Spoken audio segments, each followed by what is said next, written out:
আমাদের শৈশব কৈশোরের নস্টালজিক মেমোরি স্কাইপি বিদায় নিল ডিজিটাল পৃথিবী থেকে।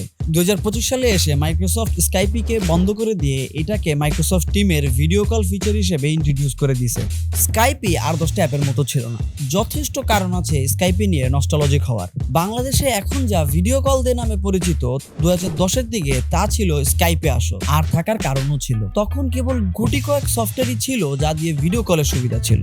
আনস্টেবল আর স্লো নেটের মধ্যেও সবচেয়ে স্টেবল সফটওয়্যার ছিল স্কাইপি। বিদেশে পরিবারের সাথে কথা বলা হোক, কিংবা বন্ধুদের মাঝে কুল সাজা, কিংবা একটা বড় ইন্টারন্যাশনাল ইন্টারভিউ দেওয়া, সব ক্ষেত্রে স্কাইপির দৌরাত্ম ছিল সবচেয়ে বেশি। শেষমেশ 2011 সালে মাইক্রোসফট এটারে কিনে নেয় এবং 2025 সালের 1 জানুয়ারি কোম্পানিটারে বন্ধ ঘোষণা করে। এর সাথে স্লো আপডেট, ইন্টারফেস পরিবর্তন, ফেসবুক, ইউটিউব, জুমের মতো অ্যাপের আধিপত্য বাড়াতে অ্যাপটাকে সবার কাছেই পিছিয়ে দিল। যাই হোক, একসময় তুমুল জনপ্রিয় অ্যাপটির জন্য একটা ভিডিও ডেডিকেটেড করাই যায়।